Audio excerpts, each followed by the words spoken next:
जय हिंद प्यारे साथियों। हिंदी का एक और प्रैक्टिस सेट हम करने वाले हैं जो Uttar Pradesh police constable re exam 2024, UPSI SSC GD या यूपी ट्रिपल एससी का हर वो एग्जाम जहां पर हिंदी पूछी जाती है उसके लिए बहुत उम्दा रहने वाली है। उसकी वजह यह है कि यहाँ पर जितने भी सवाल मैं लेके आता हूँ वो कभी ना कभी कहीं ना कहीं एग्जाम में पूछे गए होते हैं। सबसे ज्यादा हमारा प्रैक्टिस करने का फायदा जो होता है वो दो बातों में होता है।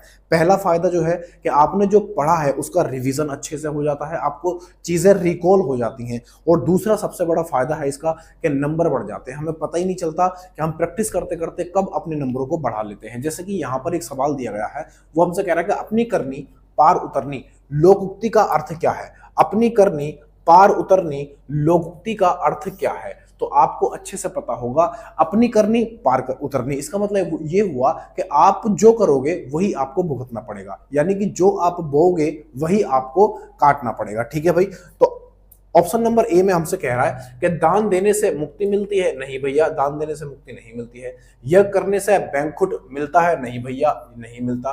फिर तीसरे ऑप्शन में कह रहा है कि मूर्ति पूजा से मोक्ष मिलता है। बोले नहीं भाई, मूर्ति पूजा से मोक्ष नहीं मिलता, बल्कि ईश्वर की प्राप्ति के बाद देह को छोड़ने से हमें क्या मिलता है भैया, मोक्ष मिल जाता है। तो ऑप्शन नंबर सी भी इसका आंसर नहीं होगा। अपने किए का फल भोगना। अपने किए का फल भोगना इसका मतलब ये हुआ कि आपने जो किया है वो अब आपको भुगतना पड़ेगा। ठीक है भाई। अगर खाई खोदी है तो वो उस खाई में आपको गिरना पड़ेगा। अगर आपने जो बोया है वही आपको काटना पड़ेगा। गेहूं आपने बोए तो गेहूं काटोगे, धान बोए हैं तो धान काटोगे। समझ रहे हो बात को। तो ऑप्शन नंबर डी इसका बिल्कुल सही उत्तर हो जाएगा। तो अपनी करनी पार उतरनी, जो आपने किया है वो आपको भोगना पड़ेगा, यानी अपने किए का फल भोगना। Option number D is the right answer. देखो एक चीज और बताता हूं, कभी कभी वो हमसे ये पूछ लेता है कि लोकोक्ति और मुहावरे में क्या अंतर है। तो इसका अंतर बताता हूं। लोकोक्ति जो होता है ना वो वन लाइनर होता है, यानी एक लाइन होती है और वो बात किसी पर ढालकर कही जाती है। और मुहावरे में जो होता है, मुहावरे में जो होता है इसमें दो लाइनें होती हैं और दोनों ही लाइनें क्या होती हैं, एक दूसरे पर डिपेंड होती हैं। क्या होती हैं भाई, एक दूसरे पर आश्रित होती हैं या फिर डिपेंड होती हैं। ये दोनों में कहीं ना कहीं आपको अंतर मिल जाएगा। अगले पे आ जाते हैं। सवाल नंबर अगला ये रहा मेरे लल्ला। देखना भाई क्या कह रहा है दोस्त। इसमें हमसे कह रहा है सवाल के अंदर, इसमें कह रहा है हमसे कि विसर्ग का प्रयोग किन शब्दों में नहीं होता। विसर्ग का प्रयोग किन शब्दों में नहीं होता है ये हमसे पूछना चाह रहा है। तो विसर्ग का प्रयोग क्या तद्भव में होता है, तो आपका आंसर आना चाहिए नहीं भैया, तद्भव में नहीं होता। तद्भव क्या होते हैं, तो आप कहोगे हिंदी वाले जो शब्द होते हैं उनको हम तद्भव बोलते हैं। और तत्सम क्या होते हैं, बोले ये इसमें भी इसका प्रयोग नहीं होता है, इसमें भी इसका प्रयोग नहीं होता। शंकर शब्दों में होता है क्या इस विसर्ग का प्रयोग। आप कहोगे विसर्ग होता क्या है, बोले विसर्ग दो बिंदी होती है। विसर्ग दो बिंदी होती हैं जिनको हम अयोगवा भी बोलते हैं, जिनको हम अयोगवा भी बोलते हैं। अयोगवा दो होते हैं, एक विसर्ग और एक हो जाता है क्या भैया, एक हो जाता है अनुस्वार। ठीक है भाई। किस तरीके से बनता है, बोले ये इस तरीके से बन जाता है। इसको हम क्या बोलते हैं दोस्त, इसको बोलते हैं अनुस्वार। इसको क्या बोलते हैं दोस्त, इसको बोलते हैं अनुस्वार। कभी कभी पूछ लेता है सवाल में कि अनुस्वार किसको कहते हैं। तो विसर्ग जो है ना तो तद्भव में इसका इस्तेमाल होता है, ना ही तत्सम में होता है, और ना ही संकर शब्दों में होता है। संकर शब्द क्या होते हैं, जो दो शब्दों से मिलकर बनते हैं और किसी तीसरे शब्द का अर्थ देते हैं, उसको हम क्या बोलते हैं, संकर शब्द बोलते हैं। जैसे कि पंकज, पंक प्लस, जैसे मैं यहां पर लिख दो पंक और प्लस जय, इसका अर्थ होता है, पंक का अर्थ होता है जैसे कि आप बोल सकते हो गंदी, या फिर कैसे कीचड़ बोल सकते हो, कीचड़। और इसका अर्थ होता है जन्म लेना। तो कीचड़ में जो जन्म लेता है उसी को हम क्या बोलते हैं भैया, पंकज बोलते हैं। और पंकज का अर्थ होता है कमल। ठीक है भाई। तो हमसे क्या कह रहा है, तो ऑप्शन नंबर क्या बनेगा, ऑप्शन नंबर डी बन जाएगा। इनमें से कोई नहीं। तद्भव में भी इसका प्रयोग नहीं होता, तत्सम में भी नहीं होता, और संकर शब्दों में भी नहीं होता, योग गुण में भी इसका प्रयोग नहीं होता है। तो ऑप्शन नंबर डी इसका बिल्कुल सही उत्तर हो जाएगा। ठीक है भाई। तो विसर्ग क्या होते हैं, तो आप कहोगे ये क्या होते हैं भैया, अयोगवा होते हैं। ये दोनों ही क्या होते हैं, अयोगवा, ये वाला भी और ये वाला भी, ये दोनों ही क्या होते हैं, अयोगवा होते हैं। इसको जो जिस पर अंकी बिंदी होती है इसको हम अनुस्वार भी बोलते हैं। इस चीज का आप ध्यान रखना। कई बार ये सवाल पूछा गया है कि अनुस्वार हम किसको बोलते हैं या अयोगवा कितने प्रकार के होते हैं। तो अयोगवा मेरे दोस्त दो प्रकार के हो जाते हैं, ये और ये। विसर्ग और अनुस्वार को क्या बोलते हैं? अयोगवा। अगले पे आ जाते हैं। सवाल नंबर अगला ये रहा मेरे लल्ला। देखना दोस्त क्या कहना चाह रहा है। इसमें कह रहा है हमसे, इसमें कहा जा रहा है अधोलिखित में कौन सा शब्द का तत्सम नहीं है? कौन से शब्द का तत्सम नहीं है? तो क्या है भैया? तत्सम नहीं है पूछ रहा है। कौन सा तत्सम नहीं है? तो इसका मतलब वो तत्वव होगा, यानी हिंदी का होगा। सीधी बात। ये तस्कर, तस्कर क्या है? एक तस्कर एक तत्सम तत्वव शब्द हो जाता है। क्या हो जाता है भैया? ये हो जाता है तत्सम, तत्सम, तत्सम हो जाता है। ध्यान क्या हो जाता है? ये भी तत्सम हो जाता है, तत्सम। ठीक है भाई। बोध क्या हो जाता है? बोले ये भी तत्सम हो जाता है, तत्सम हो जाता है। और हाथ क्या हो जाता है भैया? हाथ ये एक तद्भव शब्द होता है, तद्भव। क्या हो जाता है दोस्त? तद्भव शब्द हो जाता है। और इसका आप कहोगे तत्सम क्या होता है? तो इसका हस्त होता है, हस्त। इसका क्या होता है भैया? हस्त होता है। हस्त इसका तत्सम रूप होता है, जबकि तद्भव क्या होता है? हाथ होता है, हाथ। ऑप्शन नंबर डी इसका बिल्कुल सही उत्तर हो जाएगा। ठीक है भाई। अगले पे आ जाते। सवाल नंबर अगला ये रहा मेरे लल्ला। देखना भाई क्या करा है इसमें। इसमें हमसे कहा जा रहा है कि जिसकी भुजाएं घुटनों तक लंबी हों के लिए एक शब्द लिखिए। जिसकी भुजाएं घुटनों तक क्या हो भैया? लंबी हों, उसके लिए एक शब्द हमको देना पड़ेगा। बोले कौन सा? तो आप कहोगे पहला ही ऑप्शन दे रखा है अजान बाहु। पहला ही ऑप्शन दे रखा है अजान बाहु, इसका बिल्कुल सही उत्तर हो जाएगा। आजान बाहु होता है, आजानु बाहु, समझ रहे हो? अजाना बाहु नहीं होता है, समबाहु नहीं होता है। समबाहु वो होती है जिसकी भुजाएं समान हो। ठीक है भाई। अग्रबाहु जिसकी बाहें आगे हो उसको बोलते हैं अग्रबाहु। ठीक है भाई। ऑप्शन नंबर ए इसका बिल्कुल सही उत्तर हो जाएगा। अगले पे आ जाते हैं। कुछ शब्द ऐसे होते हैं जो हमें याद रखने पड़ते हैं, जैसे वोकैब के शब्द तो हमें याद ही रखने पड़ेंगे, उसका तो कोई चारा नहीं है। हाँ, आप उसकी जो ग्रामर है वो बार बार प्रैक्टिस करके उसको उंगलियों पर लेके आ सकते हो, लेकिन जो वोकैब है वो आपको याद करनी पड़ेगी, उसका रिवीजन करना पड़ेगा, प्रैक्टिस करना पड़ेगा, आपको हर रोज पढ़ना पड़ेगा। क्या कह रहा है? ये सच्चाई बता रहा हूं मैं आपको। ठीक है भाई। अगले में क्या कह रहा है? निम्नलिखित के पर्यायवाची समूह में कौन सा गलत है? पर्यायवाची समूह दिए गए हैं, कह रहा है कौन सा गलत है। जैसा आंख है, तो आंख क्या है भैया? आंख को हम चक्षु भी बोलते हैं, ये बिल्कुल सही है। जबकि क्या पूछा है? गलत वाला हमसे पूछ रहा है। फिर दूसरा है इंद्र सुरपति। इंद्र सुरपति ये भी बिल्कुल सही है। इंद्र को हम सुरपति भी बोलते हैं, समझ रहे हो बात को? फिर आगे है गधा, और इसका पर्यायवाची हमें दे रखा है बैसाख नंदन, बिल्कुल सही है। बैसाख नंदन भी हम गधे को बोलते हैं। अगले पे आ जाते हैं। आकाश गंगा, या सॉरी आकाश गंगा नहीं, आकाश, और दूसरा है हमारा जलद। दूसरा क्या है भाई? जलद। देखो आकाश जिसको हम नभ बोलते हैं, अंतरिक्ष बोलते हैं, लेकिन जलद जो है, जलद किसको बोलते हैं भाई? तो आप कहोगे जलद बोलते हैं बादल को। किसको बोलते हैं दोस्त? जलद बोलते हैं बादल को। तो ये क्या है? एक दूसरे का पर्यायवाची नहीं है। आकाश अलग है और बादल अलग है। तो ऑप्शन नंबर डी हमारा बिल्कुल सही उत्तर हो जाएगा। इसने पूछा था, नहीं वाला पूछा था। तो आंख को चक्षु भी बोलते हैं जो पर्यायवाची है, इंद्र को सुरपति भी बोलते हैं जो पर्यायवाची है, गधा को बैसाख नंदन भी बोलते हैं जो पर्यायवाची है, लेकिन आकाश को जलद नहीं बोलते, जलद बोलते हैं किसको? बादल को। जल के जितने भी पर्यायवाची हैं उसमें अगर बाद में आप द लगा दोगे तो वो सब के सब क्या बन जाएंगे? बादल के पर्यायवाची बन जाएंगे, क्योंकि जल और द लगा दिया तो जलद। अगले पे आ जाते हैं। क्या कह रहा है भाई? देखना इस सवाल को, आप ही देखो इस सवाल को बढ़िया से। वो कह रहा है प्रच्छन्न का विलोम शब्द है। प्रच्छन्न का विलोम हमें बताना है। प्रच्छन्न का, तो प्रच्छन्न का विलोम क्या बनेगा? इसका उल्टा बनेगा, क्योंकि विलोम पूछा है। तो आप कहोगे इसका विलोम बन जाएगा प्रीतिपन्न। प्रीतिपन्न इसका बिल्कुल सही उत्तर हो जाएगा। जहां पर आपको प्रीति मिल जाए ना किसी शब्द में, उस जैसे शब्द में, तो 90% गारंटी होती है उसकी कि वही उसका आंसर होगा, यानी विलोम होगा। अगले पे आ जाते हैं। अगले पे देखो, इसका तो आप जानते हो, है ना? इसका तो आप जानते हो। प्रत्यक्ष का क्या बनता है? अप्रत्यक्ष बन जाता है। अप्रत्यक्ष बन जाता है। बोले हाँ ठीक बात है। ठीक है भाई। फिर क्या है? अप्रतिबद्ध। अप्रतिबद्ध का प्रतिबद्ध बन जाएगा, प्रतिवद्ध बन जाएगा, प्रतिवद्ध, प्रतिवद्ध बन जाएगा, कोई दिक्कत नहीं। और गौण, गौण का मुख्य बन जाएगा। गौण का क्या बनेगा? मुख्य बन जाएगा, यानी प्रमुख बन जाएगा। अगले पे आ जाते हैं। अगले में क्या कह रहा है भाई? अगले सवाल में क्या कह रहा है ये देख लेते हैं।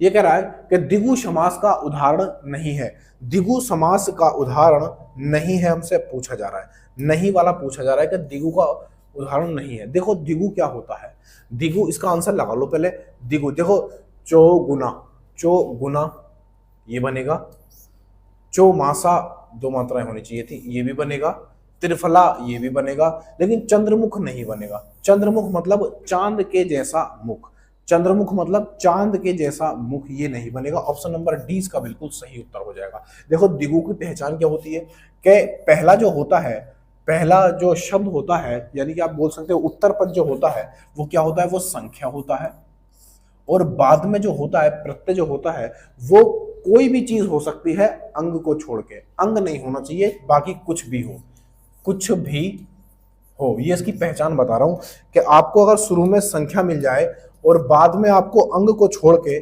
कुछ भी यानी अंग ना हो, ऐसा लिख देता हूं कि अंग ना हो, कोई अंग ना हो, कोई अंग, अंग नहीं अंग, कोई अंग, बहुत अच्छी ट्रिक दे रहा हूं मैं आपको, अंग न हो, बस ये इसकी बढ़िया सी पहचान है।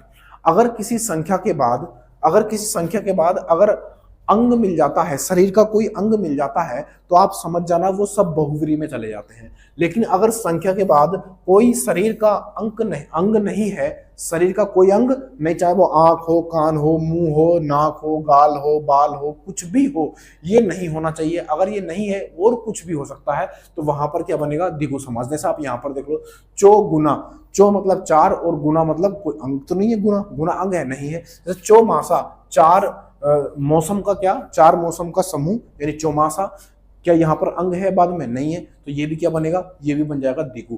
त्रिफला, तीन फलों का मिश्रण यानी त्रिफला, तो यहाँ पर क्या बनेगा, तीन ये संख्या है, लेकिन बाद में आपको कोई अंग मिला है, नहीं मिला, तो ये भी किस में जाएगा, द्विगु में चला जाएगा। चंद्रमुख, चांद के जैसा मुख, ये किसी न किसी को इंगित करता है, इसमें नहीं होगा, तो ये हमारा क्या बनेगा, आंसर बन जाएगा। नहीं वाला पूछा था, तो बहुत अच्छी मैंने आपको ट्रिक दी है। संख्या के बाद कोई अंग नहीं होना चाहिए, चाहे कुछ भी हो तो वो द्विगु होगा। अगर संख्या के बाद कोई अंग आ जाता है तो वो बहुव्रीहि में चला जाएगा। अगले में आ जाते, ऑप्शन नंबर डी इसका बिल्कुल सही उत्तर था। देखना भाई क्या कह रहा है, इसमें कह रहा है कि जिसकी जड़ न हो के लिए एक शब्द बताओ। जिसकी जड़ न हो उसके लिए एक शब्द बताना है। बताओ भाई क्या इसका आंसर बन जाएगा, क्या कह रहा है हमसे, जिसकी जड़ न हो, तो आप कहोगे उसको हम बोलेंगे सीधा सीधा क्या जंगम बोलेंगे, बोले नहीं, स्थावर निर्मूल, बिल्कुल सही बात, निर्मूल इसका बिल्कुल सही उत्तर हो जाएगा।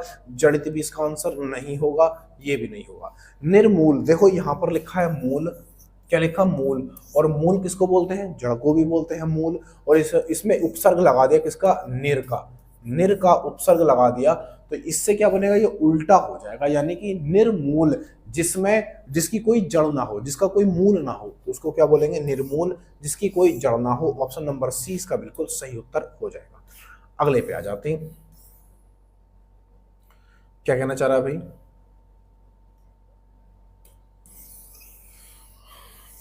इसमें कह रहा है किस शब्द की वर्तनी अशुद्ध है,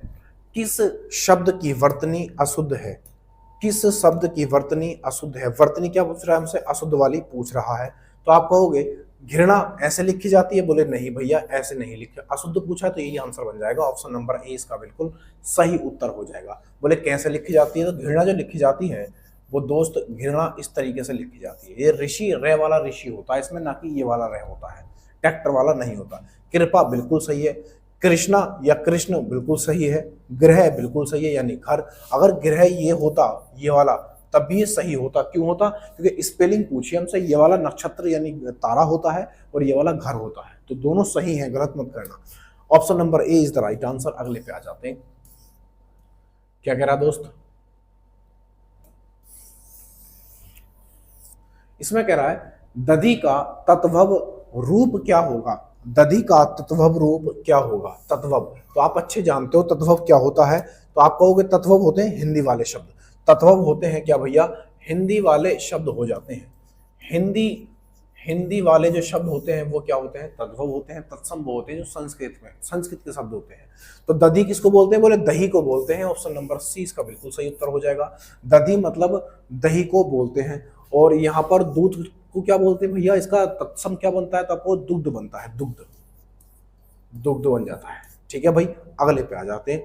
ये बोध नहीं होता। Option number C is the right answer. अगले पे देखने क्या कह रहा है। इसमें हमसे कह रहे हैं कि अति उपसर्ग का अर्थ क्या है। अति उपसर्ग का अर्थ क्या बनेगा, तो आप कहोगे अति जो उपसर्ग होता है, देखो एक उपसर्ग हमारे जितने भी होते हैं, यानी कि आप कहोगे हिंदी में समथिंग 22 हो जाते हैं और नहीं, हाँ, तो जितने भी उपसर्ग होते हैं, कुछ उर्दू के होते हैं, कुछ संस्कृत के होते हैं, कुछ अंग्रेजी के होते हैं। तो ये जो उपसर्ग होते हैं, ये उपसर्ग मूल शब्द के पहले लगते हैं और उनका कुछ ना कुछ अर्थ जरूर होता है। जैसे यहाँ पर अति है, तो अति का अर्थ क्या होता है, अति का मतलब बहुत ज्यादा, उसको अति कहते हैं ना, यार तुमने तो अति कर दी बोल बोल के, यानी आप बहुत ज्यादा बोल लिए, लिमिट से भी ज्यादा, तो इसको बोलेंगे बाहुल्य। ऑप्शन नंबर ए इसका बिल्कुल सही हो जाएगा। समीपीय नहीं भाई, समीपीय जो नजदीक हो, पीछे जो हमारे पीछे हो, और ये तो एक समुच्चय बोधक शब्द है, और ठीक है भाई, तो ऑप्शन नंबर ए इसका बिल्कुल सही हो जाएगा। तो अति का एक अर्थ और होता है बहुत ज्यादा, या बाहुल्य भी इसको बोल देते हैं। अगले पे आ जाते हैं। क्या कह रहा है भाई, इसमें हमसे कह रहा है कि प्रतिकूल का विलोम क्या होगा। प्रतिकूल का विलोम क्या होगा, यानी कि जो अनुकूल ना हो उसी को हम क्या बोलते हैं, बोले प्रतिकूल बोल देते हैं।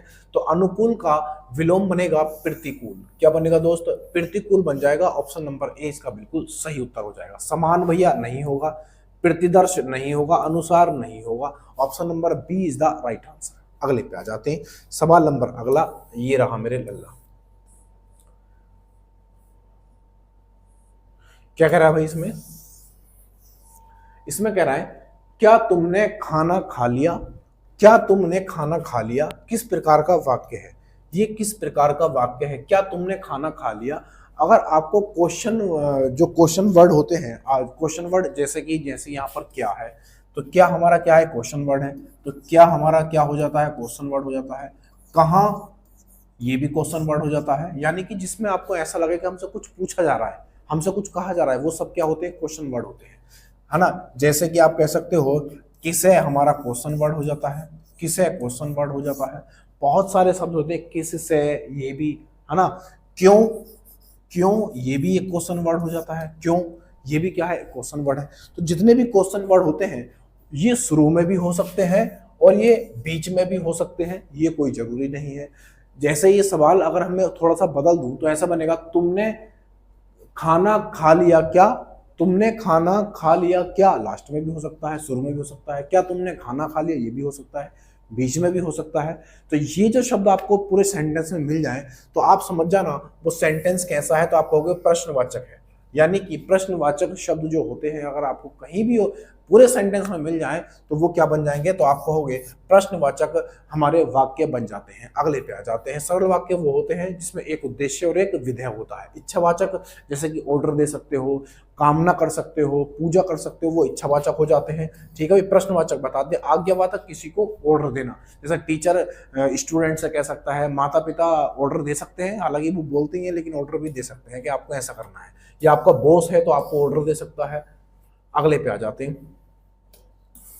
क्या कह रहा है भाई इसमें कह रहा है कि राज्यपाल में कौन सी संज्ञा है, राज्यपाल में कौन सी संज्ञा है। मैंने आपको बताया था, कई बार मैंने आपको बताया कि कोई ऐसा शब्द है जो आपके सामने है और आप उसमें जज नहीं कर पा रहे हो कि वो कैसा वाक्य है, क्या वो व्यक्तिवाचक है, जातिवाचक है, भाववाचक है, समूहवाचक है। अगर आप जज नहीं कर पा रहे हो तो सबसे आसान तरीका मैंने आपको इसका बताया था।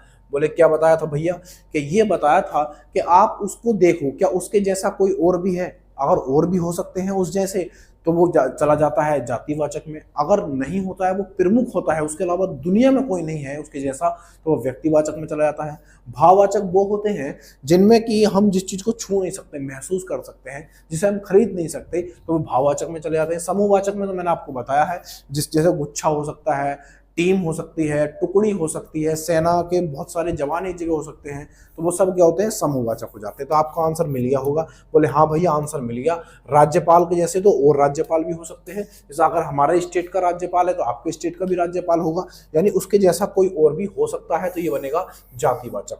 ऑप्शन नंबर सी इसका बिल्कुल, सॉरी ऑप्शन नंबर बी इसका बिल्कुल सही उत्तर हो जाएगा। Option number B is the right answer. तो ये क्या बनेगा, जातिवाचक। देखो यहाँ पर राज्यपाल है, प्रधानमंत्री हो सकता है, राष्ट्रपति हो सकता है, यानी और देश के राष्ट्रपति भी तो हो सकते हैं भाई, हो सकते हैं कि नहीं हो सकते हैं, क्या हो सकते हैं बिल्कुल।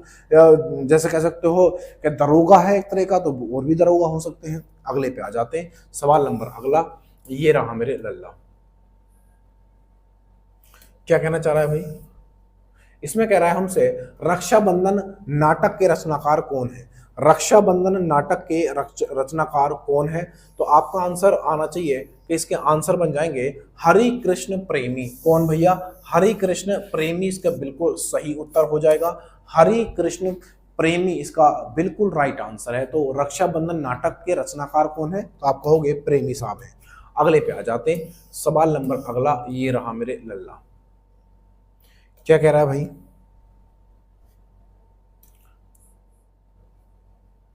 इसमें कहा जा रहा है हमसे, इसको मिटा लेते हैं पहले। इसमें हमसे कह रहे हैं कि स्वर्ण का पर्यायवाची शब्द नहीं है। स्वर्ण का पर्यायवाची, स्वर्ण मतलब सोना, स्वर्ग नहीं है, स्वर्ग नहीं है बल्कि स्वर्ण है। तो स्वर्ण का पर्यायवाची हमसे कह रहा है कि इसमें से नहीं है, तो आप कहोगे इसमें हेम इसका पर्यायवाची बन जाता है, यानी ये सोने का पर्यायवाची है, तो इसका सोना भी हो जाता है, सोना, सोना भी हो जाता है। जात रूप, जात रूप भी हो जाता है, जात रूप, जात रूप भी हो जाता है ना। और क्या हो जाता है भैया, हाटक हो जाता है, बिल्कुल हो जाता है, हाटक भी हो जाता है। और कलघोत बिल्कुल हो जाता है। हिरण्या नहीं होता, हिरण्या किसका होता है भैया, हिरन का होता है। हिरण्या किसका होता है, हिरन का हो जाता है। ऑप्शन नंबर सी का बिल्कुल, सी का बिल्कुल सही उत्तर हो जाएगा। अगले पे आ जाते हैं, इसको सोना, स्वर्ण ये सब बोल सकते हैं। अगले में क्या कह रहा है,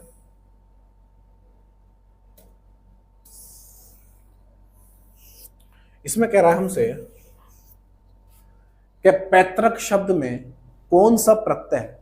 पैतृक शब्द में कौन सा प्रत्यय है, पैतृक। देखो पैतृक में कौन सा हो जाएगा भैया, इसमें हो जाएगा इक प्रत्यय। कैसा भैया, इक प्रत्यय हो जाएगा। पैतृक, पैत प्लस इक, पैतृक क्या बनेगा, पैतृक बनेगा, नहीं पैतृक बनेगा। तो पैतृक ऑप्शन नंबर इसका सी बिल्कुल सही उत्तर हो जाएगा। Option number C is the right answer. अगले पे आ जाते हैं, अगले पे आ जाते हैं, क्योंकि ऋषि लगा हुआ था उसमें। क्या कह रहा है इसमें, इसमें कह रहा है निष्काम शब्द में कौन सा उपसर्ग है। निष्काम शब्द में कौन सा उपसर्ग है, तो उपसर्ग बताना है। क्या बताना है, उपसर्ग। उपसर्ग क्या होते हैं, तो आप कहोगे जो मूल शब्द होता है, उस मूल शब्द के जो पहले लगते हैं उसको हम उपसर्ग बोलते हैं, उसको हम उपसर्ग बोलते हैं। जो बाद में लगते हैं उसको हम प्रत्यय बोलते हैं। क्या बोलते हैं दोस्त, प्रत्यय बोलते हैं। निष्काम, तो निष्काम में क्या बनेगा भैया, इसमें हलंत होना चाहिए था, तब बनेगा निष्काम। तो क्या कहो, यही हमारा आंसर है, यही हमारा क्या बनेगा आंसर। जब आप इस निष्काम को तोड़ोगे तो कुछ ऐसे टूटेगा, ये टूटेगा निस प्लस काम, निष्काम। ऑप्शन नंबर डी इसका बिल्कुल सही उत्तर हो जाएगा। ठीक है भाई, अगले पे आ जाते हैं, सवाल नंबर अगला ये रहा मेरे लल्ला।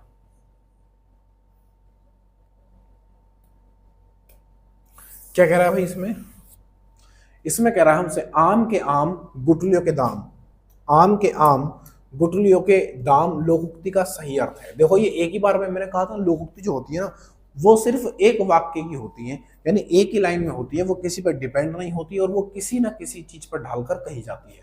तो आम के आम गुठलियों के दाम, बात एक ही है, आम के आम गुठलियों के दाम। यानी आप कहोगे एक तो हमें फायदा हुआ, ऊपर से डबल फायदा हुआ, यानी हमें आम के तो दाम मिले, गुठली के दाम भी मिल गए जो किसी काम की नहीं थी। तो क्या आएगा इसका आंसर, ऑप्शन नंबर ए में है दोहरा लाभ। बिल्कुल सही है, हो सकता है भाई एकदम फायदा, नहीं भाई बिल्कुल नहीं होगा, ये हमारा आंसर बन जाएगा।